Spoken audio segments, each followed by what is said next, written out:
ನಮಸ್ಕಾರ. ನಾನು ಡಾಕ್ಟರ್ ಮೃತ್ಯುಂಜಯ್, ಶತಾಯಾರದ ಸಂಸ್ಥಾಪಕ. ಇವತ್ತಿನ ಕಾರ್ಯಕ್ರಮ ಬಂದುಬಿಟ್ಟು ಮಂಡಿ ನೋವಿಗೆ ಸರ್ಜರಿ ಬೇಡ ಅಂತ. ಎಷ್ಟೊಂದು ಕಡೆ ತಾವು ಕೇಳಿರ್ಬೋದು, ತಮ್ಮ ಪೇರೆಂಟ್ಸ್ಗಾಗಲಿ ಅಂದರೆ ತಮ್ಮ ಅಪ್ಪ ಅಮ್ಮಂಗಾಗಲಿ ಅಥವಾ ಅಜ್ಜಿ ಕರ್ಕೊಂಡು ಹೋದ ತಕ್ಷಣ ಫಸ್ಟ್ ಡಾಕ್ಟ್ರ್ ಹೇಳೋದು ಮೂಳೆ ಸವಿತ ತುಂಬ ಜಾಸ್ತಿ ಇದೆ, ಅದಕ್ಕೆ ಸರ್ಜರಿ ಮಾಡಲೇಬೇಕು ಅಂತ. ತಮ್ಗೆ ಗೊತ್ತಿದೆಯೋ ಇಲ್ಲೋ, ಆಲ್ಮೋಸ್ಟ್ ಮೋರ್ ದೆನ್ 90% ಈ ಸರ್ಜಿಕಲ್ ಕೇಸಸ್ಸಲ್ಲಿ ನಾವು ಈ ಸರ್ಜರಿನ ಅಂದರೆ ಈ ಜಾಯಿಂಟ್ಸ್ ಪೇನ್ ಕೇಸಸ್ಸಲ್ಲಿ ಸರ್ಜರಿನ ಅವಾಯ್ಡ್ ಮಾಡ್ಬೋದು. ಯಾಕಂದರೆ ನೀವು ಏನಾದರೂ ಇದು ಮೂಳೆ ಸವೆತ ಅಥವಾ ನಾವು ವಿಯರ್ ಆ್ಯಂಡ್ ಟಿಯರ್ ಏನಾಗಿರುತ್ತೆ ಜಾಯಿಂಟಲ್ಲಿ, ಅದು ಬೇಗ ಡಿಟೆಕ್ಟ್ ಮಾಡ್ತು ಅಂತಂದರೆ ಆ ಕಾರ್ಟಿಲೇಜ್ ಡೆವಲಪ್ ಆಗೋಕ್ಕೆ ಆಯುರ್ವೇದದಲ್ಲಿ ತುಂಬ ಚೆನ್ನಾಗಿ ಟ್ರೀಟ್ಮೆಂಟ್ಸ್ ಇದೆ. ಯಾಕಂದರೆ ನಾವು ಆಲ್ಮೋಸ್ಟ್ 125 ವರ್ಷದಿಂದ ಈ ಆರ್ಥ್ರೈಟಿಸ್ ಟ್ರೀಟ್ಮೆಂಟ್ ಕೊಡ್ತಾ ಬರ್ತಾ ಇದ್ದೀವಿ. ಅದರಲ್ಲಿ ಮೆಜಾರಿಟಿ ಜನಕ್ಕೆ ನಾವು ಕೆಲವೊಂದು ಆಯುರ್ವೇದದಲ್ಲಿ ಪಂಚಕರ್ಮ ಚಿಕಿತ್ಸೆಗಳಿದೆ, ಕೆಲವೊಂದು ವೆರೈಟಿ ಆಫ್ ಮಸಾಜಸ್ ಇದೆ, ಅದರಲ್ಲಿ ನಾವು ಪತ್ರಪಿಂಡ ಸ್ವೇದ ಅಂತ ಮಾಡ್ತೀವಿ, ಕೆಲವೊಂದು ಹೀಟ್ ಪ್ರೊಸೀಜರ್ಸ್ ಇದೆ, ಅದೆಲ್ಲ ಕೊಟ್ಟು ಜೊತೆಗೆ ಕೆಲವೊಂದು ಎನಿಮಾ ಟ್ರೀಟ್ಮೆಂಟ್, ಬಸ್ತಿ ಟ್ರೀಟ್ಮೆಂಟ್ ಅಂತ ಹೇಳ್ತೀವಿ, ಕೆಲವೊಂದು ಮೆಡಿಸಿನ್ ಇಂಟರ್ನಲ್ಲಿ ಕೊಡ್ತೀವಿ. ಅದರಿಂದ ಏನು ಡಿಜೆನ್ರೇಟಿವ್ ಚೇಂಜಸ್ ಏನಾಗಿರುತ್ತೆ ಅಂದರೆ ಅಲ್ಲಿ ವಿಯರ್ ಆ್ಯಂಡ್ ಟಿಯರ್ ಏನಾಗಿರುತ್ತೆ ಅದರಲ್ಲಿ ರೀಜೆನ್ರೇಷನ್ ಆಗೋದನ್ನು ತುಂಬ ಚೆನ್ನಾಗಿ ನೋಡಿದ್ದೀವಿ. ಒಂದಷ್ಟು ಸ್ವಲ್ಪ ತಿಳ್ಕೊಳ್ಳೋಣ, ಈ ಕೀಲು ನೋವುಗಳು ಯಾವ್ಯಾವ ಮಂಡಿ ನೋವುಗಳು ಯಾವ್ಯಾವ ಥರ ಬರುತ್ತೆ ಅಂತ. ಯಾಕೆ ಎಲ್ಲ ಮಂಡಿ ನೋವಿಗೂ ಶಸ್ತ್ರಚಿಕಿತ್ಸೆ ಬೇಡ. ಯಾಕಂದರೆ ಮಂಡಿ ನೋವು ಇದು ರೊಮೆಟಾಯ್ಡ್ ಆರ್ಥ್ರೈಟಿಸ್ ಇರ್ಬೋದು, ಆಸ್ಟಿಯೋ ಆರ್ಥ್ರೈಟಿಸ್ ಇರ್ಬೋದು, ಅಥವಾ ಗೌಟಿ ಆರ್ಥ್ರೈಟಿಸ್ ಇರ್ಬೋದು, ಕೆಲವರಿಗೆ ಸೋರಿಯಾಟಿಕ್ ಆರ್ಥ್ರೈಟಿಸ್ ಇರ್ಬೋದು. So first of all we have to see ನಿಮ್ದು ಯಾವ ಥರ ಜಾಯಿಂಟ್ಸ್ ಪೇನ್ ಇದೆ. ಈಗ ರೊಮೆಟಾಯ್ಡ್ ಆರ್ಥ್ರೈಟಿಸ್ ಇತ್ತು ಅಂತಂದರೆ 100% ಅದಕ್ಕೆ ಸರ್ಜರಿ ಬೇಕಾಗಿಲ್ಲ.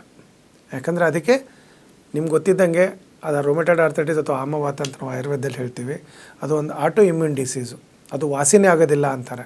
ಬಟ್ ಆಯುರ್ವೇದದಲ್ಲಿ ಕಂಪ್ಲೀಟ್ಲಿ ಗುಣಪಡಿಸ್ಬೋದು ಅದನ್ನು, RA ಫ್ಯಾಕ್ಟರ್ ಪಾಸಿಟಿವ್ ಇತ್ತು ಅಂತಂದರೆ. ಅಲ್ಲಿ ಏನಾಗುತ್ತೆ ಅಂದರೆ ನಿಮ್ಮ ಮಂಡಿ ನೋವು ಬೈ ಚಾನ್ಸು ರೊಮೆಟಾಯ್ಡ್ ಆರ್ಥ್ರೈಟಿಸ್ ಏನಾದರೂ ಇತ್ತು ಅಂದರೆ ಮಂಡಿ ನೋವು ಜೊತೆಗೆ ಊತ ಇರುತ್ತೆ, ಸ್ವೆಲ್ಲಿಂಗ್ ಇರುತ್ತೆ. ಆ ಸ್ವೆಲ್ಲಿಂಗ್ ಜೊತೆಗೆ ಈ ಸೂಜಿ ಚುಚ್ಚಿದಂಗೆ, ಅದರಲ್ಲಿ ಚೇಳು ಕಡ್ದಂಗೆ ಅಂತಾರೆ, ಬಟ್ ಚೇಳು ಯಾರೂ ಕಡಿಸ್ಕೊಂಡಿರಲ್ಲ, ಬಟ್ ಸೂಜಿ ಚುಚ್ಚಿದಂಗೆ ಜೋರಾಗಿ ನೋವು ಬರ್ತಾ ಇರುತ್ತೆ.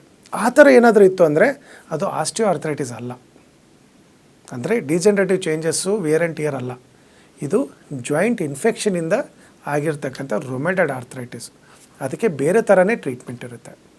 ಅಲ್ಲಿ ಮಸಾಜೆಲ್ಲ ಮಾಡಿದರೆ ನೋವು ಜಾಸ್ತಿ ಆಗುತ್ತೆ. ಅರ್ಥ ಮಾಡ್ಕೊಳ್ಳಿ. ತುಂಬ ಜನ ಏನಂತಾರೆ, ನಾನು ಎಷ್ಟೊಂದು ಆಯುರ್ವೇದಿಕ್ ಅಂಗಡಿ ಹತ್ರ ಹೋಗಿದ್ದೀನಿ, ಡಾಕ್ಟ್ರ್ ಹತ್ರ ಹೋಗಿದ್ದೀನಿ, ಅವ್ರು ಮಸಾಜ್ ಮಾಡಿದ್ರು ಅಂದರೂ ಕಡಿಮೆ ಆಗಿಲ್ಲ ಅಂತ. ರೊಮೆಟಾಯ್ಡ್ ಆರ್ಥ್ರೈಟಿಸಲ್ಲಿ ನಾವು ಮಸಾಜ್ ಮಾಡೋಕ್ಕಾಗೋದಿಲ್ಲ, ಅದಕ್ಕೆ ಬೇರೆ ಟ್ರೀಟ್ಮೆಂಟೇ. ನಿಮ್ದು ಏನಾದರೂ RA ಫ್ಯಾಕ್ಟರ್ ಪಾಸಿಟಿವ್ ಇತ್ತು, ತುಂಬ ವರ್ಷದಿಂದ ಜಾಯಿಂಟ್ ಪೇನ್ ಇತ್ತು, ವಿತ್ ಸ್ವೆಲ್ಲಿಂಗ್ ಇತ್ತು, ಸೂಜಿ ಚುಚ್ಚೋ ಥರ ಪೇನ್ ಇತ್ತು ಅಂತಂದರೆ ಅದು 100% ರೊಮೆಟಾಯ್ಡ್ ಆರ್ಥ್ರೈಟಿಸ್. ಅದಕ್ಕೆ ಬೇರೆ ಸೆಟ್ ಆಫ್ ಟ್ರೀಟ್ಮೆಂಟೇ ಇರುತ್ತೆ. ಇನ್ನು ನೆಕ್ಸ್ಟ್ ಬಂದುಬಿಟ್ಟು ಆಸ್ಟಿಯೋ ಆರ್ಥ್ರೈಟಿಸು. ಆಸ್ಟಿಯೋ ಆರ್ಥ್ರೈಟಿಸಲ್ಲಿ ನಿಮಗೆ ಸ್ವೆಲ್ಲಿಂಗ್ ಇರೋದಿಲ್ಲ, ಬಟ್ ನೋವು ತುಂಬ ಜಾಸ್ತಿ ಇರುತ್ತೆ. ಅದು ಯೂಶಲಿ ಏಜ್ ಆದವರಲ್ಲಿ ಬರೋದು ತುಂಬ ಕಾಮನ್. ಬಟ್ ಈಗ ನಾವು ನೋಡ್ತಾ ಇದ್ದೀವಿ, ತುಂಬ ಯಂಗ್ ಜನ್ರೇಷನಲ್ಲೂ ಕೂಡ ವಿಯರ್ ಆ್ಯಂಡ್ ಟಿಯರ್ ಆಗಿರೋದು ತುಂಬಾ ಜಾಸ್ತಿ ಕಾಣ್ತಾ ಇದೆ. ಬಟ್ ಏನು ಅಂದರೆ ನೀವು ಒಂದು 65-70 ಒಳಗಡೆ ಬಂದರೆ ಅದನ್ನು ತುಂಬ ಚೆನ್ನಾಗಿ ಬರೀ ಟ್ರೀಟ್ಮೆಂಟಿಂದ ಗುಣಪಡಿಸ್ಬೋದು. ಬಟ್ ನೀವು ಯಾವಾಗ 70-75 ಕ್ರಾಸ್ ಆಯಿತು, ಕಂಪ್ಲೀಟ್ ಮೂಳೆ ಸೌದ್ಬಿಟ್ಟು ಒಂದ್ರ ಮೇಲೆ ಒಂದು ಮೂಳೆ ಕೂತ್ಕೊಂಡಿದೆ ಅಂತಂದರೆ ಏನೂ ಮಾಡೋಕ್ಕಾಗೋದಿಲ್ಲ, ಸರ್ಜರಿಗೆ ಹೋಗಬೇಕು. ಬಟ್ ಅಲ್ಲಿ ಏನಾದರೂ ಅಲ್ಪ ಸ್ವಲ್ಪ ಇತ್ತು ಅಂತಂದರೆ ಅದನ್ನು ಬೆಳೆಯೋಕ್ಕೆ ನಾವು ಟ್ರೀಟ್ಮೆಂಟ್ ಕೊಟ್ಬಿಟ್ಟು ಸರಿ ಮಾಡ್ಬೋದು. ಹೇಗೆ ಕಂಡುಹಿಡಬೇಕು ಆಸ್ಟಿಯೋ ಆರ್ಥ್ರೈಟಿಸು? ರೊಮೆಟಾಯ್ಡ್ ಆರ್ಥ್ರೈಟಿಸ್ ಮಾತ್ರ ಬ್ಲಡ್ ಟೆಸ್ಟಲ್ಲೂ ಗೊತ್ತಾಗುತ್ತೆ, ಪ್ಲಸ್ ಎಕ್ಸ್ರೇ ಮಾಡಿದರೆ MRI CT ಸ್ಕ್ಯಾನ್ ಎಲ್ಲ ಮಾಡಿದರೆ ಗೊತ್ತಾಗುತ್ತೆ. ಇದರಲ್ಲಿ ನಮಗೆ ಆಸ್ಟಿಯೋ ಆರ್ಥ್ರೈಟಿಸಲ್ಲಿ ಬರೀ ಎಕ್ಸ್ರೇ ಅಥವಾ MRI ಅಥವಾ CT ಸ್ಕ್ಯಾನ್ ಮಾಡಿದರೆ ಮಾತ್ರ ಗೊತ್ತಾಗುತ್ತೆ. ಬ್ಲಡ್ಡಲ್ಲಿ ಏನೂ ಗೊತ್ತಾಗೋದಿಲ್ಲ. ಬ್ಲಡ್ಡಲ್ಲಿ ಒಂದೇ ಗೊತ್ತಾಗುತ್ತೆ, ನಿಮಗೆ ಕ್ಯಾಲ್ಶಿಯಂ ಕಡಿಮೆ ಆಯಿತು, ವಿಟಮಿನ್ ಡಿ ಕಡಿಮೆ ಆಯಿತು ಅಂದರೆ ವಿಯರ್ ಆ್ಯಂಡ್ ಟಿಯರ್ ಶುರು ಆಗ್ತಾಯಿದೆ ಅಂತ. ಅದರಲ್ಲೂ ನೀವು ತುಂಬ ದಪ್ಪ ಇದ್ದರೆ ಅದರಿಂದ ಎಲ್ಲ ಭಾಳ ಬೇಗ ವಿಯರ್ ಆ್ಯಂಡ್ ಟಿಯರ್ ಆಗಿಬಿಟ್ಟು ಆಸ್ಟಿಯೋ ಆರ್ಥ್ರೈಟಿಸ್ ಆಗೋ ಚಾನ್ಸಸ್ ಇರುತ್ತೆ. ಅಲ್ಲೂ ಕೂಡ ನೀವು ಯಂಗ್ ಏಜಲ್ಲಿ ಬಂದರೆ, ಅಂದರೆ ಒಂದು ಸ್ವಲ್ಪ ಬೇಗ ಬಂದರೆ, ಹೆಂಗ್ ಅನ್ನೋದಕ್ಕಿಂತ ಬೇಗ ನೋವು ಕಾಣ್ಕೊಂಡ ತಕ್ಷಣ ಬೇಗ ಬಂತು ಅಂದರೆ 100% ರಿವರ್ಸ್ ಮಾಡ್ಬೋದು. ಅದರಲ್ಲೂ ಈಗ ಆಸ್ಟಿಯೋ ಆರ್ಥ್ರೈಟಿಸ್ ಇದೆ, ನೀವು ತುಂಬ ದಪ್ಪ ಇದ್ದೀರಾ, ಮೂಳೆ ಮೇಲೆ ತುಂಬ ಭಾರ ಬೀಳ್ತಾ ಇದೆ, ಅದರಿಂದ ನೋವು ಜಾಸ್ತಿ ಆಗ್ತಾಯಿದೆ ಅಂದರೆ ಸರ್ಜರಿ ಮಾಡಿದರೂ ಏನೂ ಮಾಡೋಕ್ಕಾಗಲ್ಲ. ಬಟ್ ಫಸ್ಟ್ ವೆಯ್ಟ್ ಲಾಸ್ ಮಾಡ್ಕೋಬೇಕು. ಆಮೇಲೆ ಇನ್ನು ಆಸ್ಟಿಯೋ ಆರ್ಥ್ರೈಟಿಸ್ ಟ್ರೀಟ್ಮೆಂಟ್ ಕೊಡ್ತು ಅಂತಂದರೆ ಭಾಳ ಬೇಗ ಗುಣ ಆಗುತ್ತೆ. ಸೊ ನಾವೇನು ಮಾಡ್ತೀವಿ, ರೊಮೆಟಾಯ್ಡ್ ಆರ್ಥ್ರೈಟಿಸಲ್ಲಿ ಫಸ್ಟು ಇನ್ಫ್ಲಮೇಷನ್ ಕಡಿಮೆ ಆಗೋಕ್ಕೆ ಔಷಧಿ ಕೊಡ್ತೀವಿ, ಜೊತೆಗೆ ಸ್ವೆಲ್ಲಿಂಗ್ ಕಡಿಮೆ ಆಗೋಕ್ಕೆ, ಆವಾಗೇ ನಿಮಗೆ ಬೇಗ ಗುಣ ಆಗುತ್ತೆ. ಈ ಆಸ್ಟಿಯೋ ಆರ್ಥ್ರೈಟಿಸಲ್ಲಿ ಏನು ಮಾಡ್ತೀವಿ, ದಪ್ಪ ಇದ್ದರೆ ಫಸ್ಟು ಸಣ್ಣ ಮಾಡೋದು, ಆಮೇಲೆ ಮೂಳೆ ಸವೆತ ಜಾಸ್ತಿ ಇತ್ತು, ವೇರ್ ಆ್ಯಂಡ್ ಟಿಯರ್ ಜಾಸ್ತಿ ಆಗಿತ್ತು ಅಂದರೆ ಅದಕ್ಕೆ ಕೆಲವೊಂದು ಎನಿಮಾ ಟ್ರೀಟ್ಮೆಂಟ್, ಬಸ್ತಿ ಟ್ರೀಟ್ಮೆಂಟ್ ಅಂತ ಹೇಳ್ತೀವಿ, ಅವೆಲ್ಲ ಕೊಟ್ಬಿಟ್ಟು ಅದನ್ನು ರಿಪೇರಿ ವರ್ಕ್ ಮಾಡ್ತೀವಿ. मेरा नाम राजकुमार जैन और आर के जैन भी बोलते हैं, और मैं पिछले मार्च के महीने में मेरे को एक मतलब जानवर गाय ने धक्का दिया था, तो मेरा ये हड्डी पूरा क्रैक हो गया था, पूरा 36 टाका लगा हुआ है, and I was on the bed rest for 5 months, 4 months. I was not able to just even walk. I used 4 months wheelchair and 1 month, 1.5 month that walker. And after getting the treatment for 23 days only, 23 days in Satayu Hospital, Satayu Ayurvedic Hospital, this Ganganagar, Bangalore.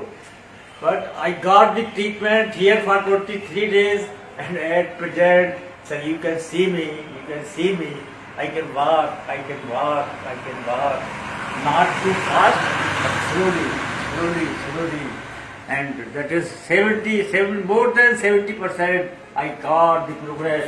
But I was walking in this way, and I was taking rest for 5 months. 5 months, it's not a joke. But after that, I got 70% relief, 75% relief, and getting good. Here also pain is less. Here pain is less. Please.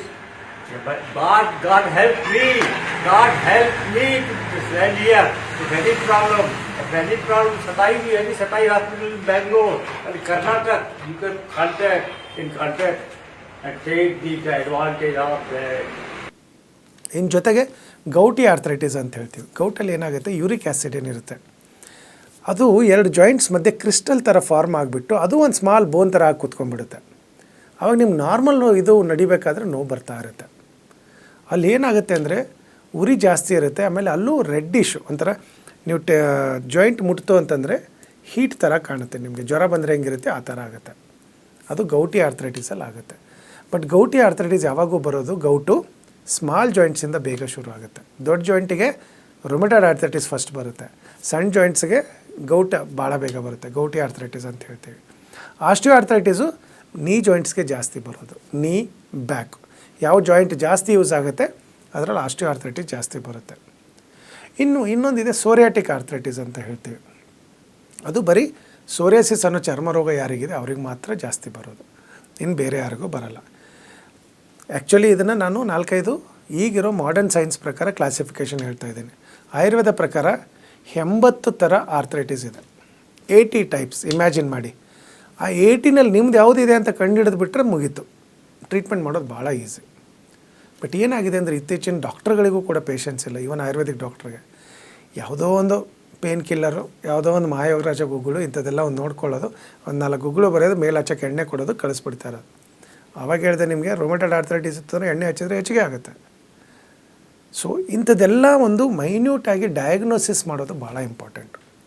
ಬರೀ ಮಂಡಿ ನೋವಿನ treatment ಕೊಡ್ತೀನಿ ಅಂತ ಯಾವುದೋ ಈಗ ನೀವು ಎಷ್ಟೊಂದು T V ಆ್ಯಡೆಲ್ಲ ನೋಡ್ತಾ ಇರ್ತೀರ, ಎಂತೆಂದು ಅಂಥ ಆರ್ತೋ ಇಂಥ ಆರ್ತೋ ಅದೆಲ್ಲ ಆಯಿಲು ಟ್ಯಾಬ್ಲೆಟ್ ಎಲ್ಲ ನೋಡ್ತೀರ. ಕೆಲವೊಬ್ರಿಗೆ ಗುಣ ಆಗುತ್ತೆ, ಯಾಕಂದರೆ ಅವರಿಗೆ ಬೇರೆ ಆರ್ಥ್ರೈಟಿಸ್ ಇರುತ್ತೆ. ಕೆಲವೊಬ್ಬರಿಗೆ ಗುಣ ಆಗೋದಿಲ್ಲ, ಯಾಕಂದರೆ ಆ ಆರ್ಥ್ರೈಟಿಸ್ಗೆ ಆ ಟ್ರೀಟ್ಮೆಂಟ್ ವರ್ಕ್ ಆಗೋದಿಲ್ಲ. ಆಯುರ್ವೇದದಲ್ಲಿ ಯಾವಾಗಲೂ ಅಷ್ಟೇ ಒನ್ ಸೈಜ್ ಫಿಟ್ಸ್ ಆಲ್ ಅನ್ನೋ ಮೆಡಿಸಿನ್ ಇಲ್ಲವೇ ಇಲ್ಲ. ಅದಕ್ಕೆ ಆಯುರ್ವೇದ ಮಾಡರ್ನ್ ಸೈನ್ಸ್ ಥರ ಫಾಸ್ಟಾಗಿ ಕ್ಲಿಕ್ ಆಗಲಿಲ್ಲ, ಯಾಕಂದರೆ ಇದು ಕಸ್ಟಮೈಸ್ಡಾಗಿ ಟ್ರೀಟ್ಮೆಂಟ್ ಕೊಡುತ್ತೆ.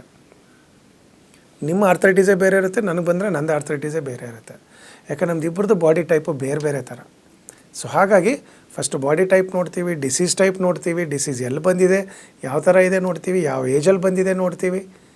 ಪ್ರತಿಯೊಂದಕ್ಕೂ ಬೇರೆನೇ ಟ್ರೀಟ್ಮೆಂಟ್. ಇವನ್ ರೊಮೆಟಾಯ್ಡ್ ಆರ್ಥ್ರೈಟಿಸು ನಿಮಗೆ ಯಂಗ್ ಏಜಲ್ಲಿ ಬಂದಿರೋರಿಗೆ ಬೇರೆ ಟ್ರೀಟ್ಮೆಂಟು, ಓಲ್ಡ್ ಏಜಲ್ಲಿ ಬರೋರಿಗೆ ಬೇರೆ ಟ್ರೀಟ್ಮೆಂಟು, ವಿತ್ ಒಬೆಸಿಟಿ ಇರೋರಿಗೆ ಬೇರೆ ಟ್ರೀಟ್ಮೆಂಟು, ವಿದೌಟ್ ಒಬೆಸಿಟಿ ಇರೋರಿಗೆ ಬೇರೆ ಟ್ರೀಟ್ಮೆಂಟ್. ಸೊ ಹಾಗಾಗಿ ನಿಮ್ಗೆ ಯಾವುದೇ ಥರ ಆರ್ಥ್ರೈಟಿಸ್ ಇರಲಿ, ಯಾವುದೇ ಥರ ಮಂಡಿ ನೋವು ಇರಲಿ, ಈವನ್ ಸ್ಪಾಂಡಿಲೈಟಿಸ್ ಇರ್ಬೋದು, ಬ್ಯಾಕ್ ಪೇನ್ ಇರ್ಬೋದು, ಜಾಯಿಂಟ್ಸ್ ಪೇನ್ ಇರ್ಬೋದು, ಪ್ರತಿಯೊಂದಕ್ಕೂ ಕೂಡ ಡಯಾಗ್ನೋಸಿಸ್ ಇಂಪಾರ್ಟೆಂಟ್. ಅದಕ್ಕೆ ಎಷ್ಟೊಂದು ಬ್ಲಡ್ ಟೆಸ್ಟಲ್ಲಿ ಗೊತ್ತಾಗುತ್ತೆ, ಕೆಲವೊಂದು ಎಕ್ಸ್ರೇಗಳು ಗೊತ್ತಾಗುತ್ತೆ, ಕೆಲವೊಂದು CT ಸ್ಕ್ಯಾನು, MRI, ಆಮೇಲೆ ಕೆಲವೊಂದು ಎಕ್ಸಾಮಿನೇಷನ್ ಮಾಡಿದಾಗೆ ಕರೆಕ್ಟಾಗಿ ಗೊತ್ತಾಗುತ್ತೆ. ಒಂದು ಸರಿ ನಾವು ಯಾವುದು ಇದು ಈ ಥರದ್ದೇ ಕೀಲು ನೋವು, ಈ ಥರದ್ದೇ ಮಂಡಿ ನೋವು ಅಂತ ತಿಳ್ಕೊಳ್ತು ಅಂತಂದರೆ ರಿವರ್ಸ್ ಮಾಡೋದು ಭಾಳ ಈಸಿ. ಟ್ರೀಟ್ಮೆಂಟು ತುಂಬ ಚೆನ್ನಾಗಿ ಕೊಡ್ಬೋದು. ಒಂದು ತಾವು ಅರ್ಥ ಮಾಡ್ಕೊಳ್ಳಿ, ಎಸ್ಪೆಷಲಿ ಆಯುರ್ವೇದದಲ್ಲಿ ಸೈಡ್ ಎಫೆಕ್ಟ್ಸ್ ಅಂತೂ ನಿಮ್ಗೆ ಅಬ್ಸಲ್ಯೂಟ್ಲಿ ಇಲ್ಲ, ಯಾವುದೇ ಥರದ ಅಡ್ಡ ಪರಿಣಾಮಗಳಿಲ್ಲ. ಎಷ್ಟೊಂದು ಜನ ಅಂದ್ಕೊಳ್ತಾರೆ ಈಗ ಆಲ್ರೆಡಿ ಒಂದು ಮೆಡಿಸಿನ್ ತೊಗೊಳ್ತಾ ಇರೋದ್ರ ಜೊತೆ ಇದು ತೊಗೋಬೋದಾ ಅಂತ. ಏನೂ ಆಗೋದಿಲ್ಲ.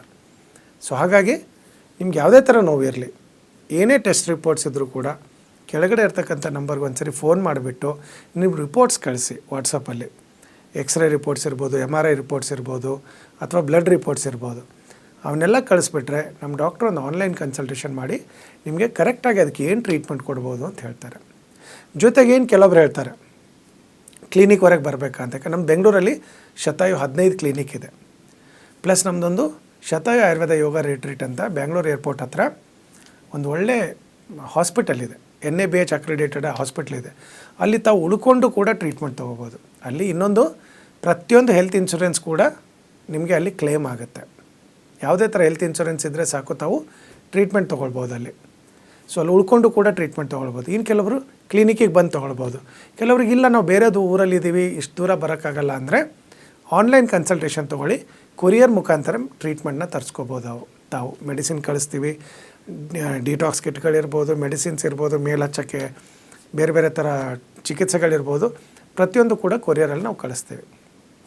ಜೊತೆಗೆ ಏನು ಡಯಟ್ ಮಾಡಬೇಕು, ಹೇಗೆ ಮಾಡಬೇಕು, ಒಂದು ಕಂಪ್ಲೀಟ್ ನಿಮಗೋಸ್ಕರನೇ ಒಂದು ಸರಿ ಕನ್ಸಲ್ಟೇಷನ್ ಆಯಿತು ಅಂತಂದರೆ ಒಬ್ಬರು ಎಕ್ಸ್ಕ್ಲೂಸಿವ್ ಆಗಿ ಡಾಕ್ಟ್ರು ನಿಮ್ಮನ್ನು ಫಾಲೋ ಅಪ್ ಮಾಡ್ತಾ ಇರ್ತಾರೆ. ಯಾಕಂದರೆ ಮಂಡಿ ನೋವು ಬಂತು ಅಂದರೆ ಒಂದು 6 to 9 months ಅಥವಾ 1 year ಒಳಗಡೆ ಅದಕ್ಕೆ ಗುಣ ಆಗೋಗಬೇಕು ಕಂಪ್ಲೀಟಾಗಿ. ಅದು ಬರೀ ಆಸ್ಟಿಯೋಆರ್ಥ್ರೈಟಿಸು ಡಿಜೆನರೇಟಿವ್ ಚೇಂಜಸ್ ಇದ್ದರೆ ಮಾತ್ರ ಅಷ್ಟು ಟೈಮ್ ತೊಗೊಳುತ್ತೆ. ರುಮೆಟೆಡ್ ಆರ್ಥ್ರೈಟಿಸ್ ಇಂಥದ್ದೆಲ್ಲ ಇತ್ತು ಅಂದರೆ ಒಂದು 3 to 6 months ನಿಮಗೆ ಸಂಪೂರ್ಣವಾಗಿ ಗುಣಪಡಿಸ್ಕೊಳ್ಬೋದು. ಸೊ ಹಾಗಾಗಿ ಯಾವುದೇ ಥರದ ಕೀಲು ನೋವು ಇರಲಿ, ಮಂಡಿ ನೋವು ಇರ್ಬೋದು, ಬೆನ್ನು ನೋವು ಇರ್ಬೋದು, ಸ್ಮಾಲ್ ಜಾಯಿಂಟ್ಸು, ಬಿಗ್ ಜಾಯಿಂಟ್ಸು, ಏನೇ ಇದ್ದರೂ ಕೂಡ ನಿಮ್ಮ ಹತ್ರ ಇಲ್ಲಿವರೆಗೆ ಮಾಡಿಸಿರ್ತಕ್ಕಂಥ ಏನೇನು ರಿಪೋರ್ಟ್ಸ್ ಇದೆ. ಎಷ್ಟೊಂದು ಜನ ತಾವು ನೋಡಿರ್ಬೋದು ಜಾಯಿಂಟ್ಸಲ್ಲೇ ಇಂಜೆಕ್ಷನ್ ಕೊಡ್ತಾರೆ, ಸ್ಟೀರಾಯ್ಡಲ್ ಇಂಜೆಕ್ಷನ್. ಅದೊಂದು 3 months ನೋವು ಕಡಿಮೆ ಆಗುತ್ತೆ, ಮತ್ತು 3 months ಆದಮೇಲೆ ಇನ್ನೂ ಜಾಸ್ತಿ ಆಗಿರೋ ನೋವು ಬರುತ್ತೆ, ಅದಕ್ಕೆ ಮತ್ತೆ ಡೋಸ್ ಇನ್ಕ್ರೀಸ್ ಮಾಡ್ತಾರೆ. ಸೊ ಅವಾಗ ಏನಾಗುತ್ತೆ, ಜಾಯಿಂಟ್ ಹೆಲ್ತು ಹಾಳಾಗ್ತಾ ಹೋಗುತ್ತೆ. ಸೊ ನಾವೇನು ಮಾಡ್ತೀವಿ ಅಂದರೆ ಜಾಯಿಂಟಲ್ಲಿ ಸದೃಢವಾಗಿ ಬಲ ಬರೋ ಥರ ಟ್ರೀಟ್ಮೆಂಟ್ ಕೊಡ್ತೀವಿ. ಸೊ ಅವಾಗೆ ಮತ್ತೆ ನೋವು ಬರೋದಿಲ್ಲ. ಅಷ್ಟೇ ಸಿಂಪಲ್ಲಾಗಿರೋ ಟ್ರೀಟ್ಮೆಂಟ್ ಡಿಫ್ರೆನ್ಸು ನಿಮಗೆ. ಆಮೇಲೆ ಆಯುರ್ವೇದ ಯಾವಾಗೂ ಮೂಲ ಕಾರಣ, ರೂಟ್ ಕಾಸ್ನ ಫಸ್ಟ್ ತೆಗೆದಾಕತ್ತೆ. ಅದಕ್ಕೆ ಆಯುರ್ವೇದ ಯಾವತ್ತೂ ಸಿಂಪ್ಟಮ್ಯಾಟಿಕ್ ಟ್ರೀಟ್ಮೆಂಟ್ ಕೊಡೋದಿಲ್ಲ. It always believes in cure, not symptomatic treatment. ಅದಕ್ಕೆ ಆಯುರ್ವೇದವ್ರಿಗೆ ಎಲ್ಲರೂ ಹೇಳ್ತಾರೆ ಏನು ಇವರೆಲ್ಲ ಕ್ಯೂರ್ ಅಂತ ಕ್ಲೇಮ್ ಮಾಡ್ತಾರೆ ಅಂತ. ಬಟ್ ಎಷ್ಟೊಂದು ಕಾಯಿಲೆಗಳು ಆಯುರ್ವೇದದಲ್ಲಿ ಕಂಪ್ಲೀಟಾಗಿ ಗುಣಪಡಿಸ್ಬೋದು ನೀವು ಬೇಗ ಬಂದರೆ, ಯಂಗ್ ಏಜಲ್ಲಿ ಬಂದರೆ, ಅರ್ಲಿ ಸ್ಟೇಜಲ್ಲಿ ಬಂದರೆ. ಸೊ ಹಾಗಾಗಿ ಈ ವಿಡಿಯೋ ಏನಾದರೂ ನೋಡ್ತಾ ಇದ್ದರೆ ಬರೀ ನಿಮ್ದು ಅಜ್ಜ ಅಜ್ಜಿ ಅಪ್ಪ ಅಮ್ಮನ ನೆನೆಸ್ಕೋಬೇಡಿ. ನಿಮಗೂ ಏನಾದರೂ ಸಿಂಪಲ್ಲಾಗಿ ಬ್ಯಾಕ್ ಪೇನ್, ನೆಕ್ ಪೇನು, ಯಾವುದೋ ಜಾಯಿಂಟ್ಸ್ ಪೇನ್ ಇತ್ತು ಅಂತಂದರೆ ಫಸ್ಟ್ ಒಂದು ಕನ್ಸಲ್ಟೇಷನ್ ಮಾಡಿ ಸಿಂಪಲ್ ಟ್ರೀಟ್ಮೆಂಟಲ್ಲಿ ಕಂಪ್ಲೀಟಾಗಿ ಗುಣಪಡಿಸ್ಕೊಳ್ಬೋದು. Thank you.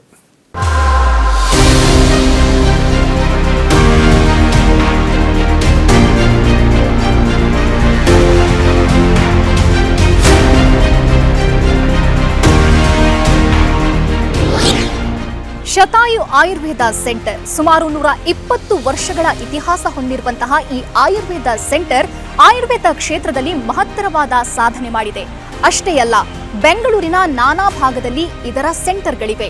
ಇದರ ಜೊತೆಗೆ 35ಕ್ಕೂ ಹೆಚ್ಚು ವೈದ್ಯರು ಸೇರಿದಂತೆ 100ಕ್ಕೂ ಹೆಚ್ಚು ಥೆರಪಿಸ್ಟ್ಗಳು ರೋಗಿಗಳ ಸೇವೆಯಲ್ಲಿ ನಿರತರಾಗಿದ್ದಾರೆ. ಇನ್ನೂ ವಿಶೇಷ ಅಂತಂದ್ರೆ ಸುಮಾರು 10 ಲಕ್ಷಕ್ಕೂ ಅಧಿಕ ರೋಗಿಗಳಿಗೆ ಈ ಶತಾಯು ಸೆಂಟರ್ ಚಿಕಿತ್ಸೆ ನೀಡಿದೆ. ಅಷ್ಟೇ ಅಲ್ಲ, ಅವರ ರೋಗವನ್ನ ಗುಣಪಡಿಸಿ ಅವರ ಮೊಗದಲ್ಲಿ ನಗು ಬರುವಂತಹ ಮಹತ್ ಕಾರ್ಯವನ್ನ ಮಾಡಿದೆ.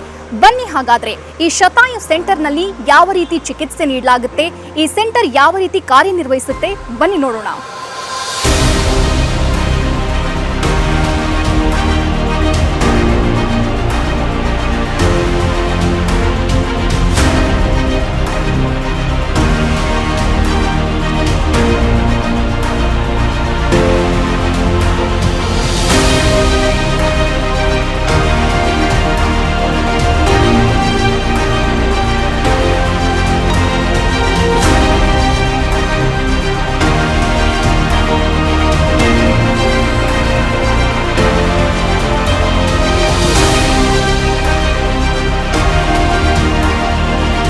ನೋಡಿದ್ರಲ್ಲ, ಶತಾಯು ಆಯುರ್ವೇದ ಕ್ಲಿನಿಕ್ ಯಾವ ರೀತಿ ಕಾರ್ಯನಿರ್ವಹಿಸುತ್ತೆ, ಉತ್ತಮವಾದ ಚಿಕಿತ್ಸೆ ನೀಡುತ್ತೆ ಅನ್ನೋದನ್ನ. ತಾವೇನಾದರೂ ಒಬಿಸಿಟಿ, ಡಯಾಬಿಟೀಸ್, PCOD ಅಥವಾ ಗರ್ಭಧಾರಣೆಯ ಸಮಸ್ಯೆ, ಕೀಲು ನೋವು, ಗಂಟು ನೋವು ಇಂತಹ ಯಾವುದಾದ್ರೂ ಸಮಸ್ಯೆಯಲ್ಲಿ ಬಳಲ್ತಾ ಇದ್ರೆ ಬೆಂಗಳೂರಿನ ನಾನಾ ಭಾಗದಲ್ಲಿ ಶತಾಯು ಆಯುರ್ವೇದ ಕ್ಲಿನಿಕ್ನ ಸೆಂಟರ್ಗಳಿವೆ. ನಿಮ್ಮ ಹತ್ತಿರದ ಸೆಂಟರ್ಗೆ ಹೋಗಿ ತಾವು ಚಿಕಿತ್ಸೆ ಪಡೆಯಬಹುದಾಗಿದೆ. ಹಾಗಾದ್ರೆ ಯಾಕೆ ತಡ? ಅಡ್ರೆಸ್ ಪ್ಲೇಟ್ ಇಂತಿದೆ, ನೋಟ್ ಮಾಡ್ಕೊಳ್ಳಿ.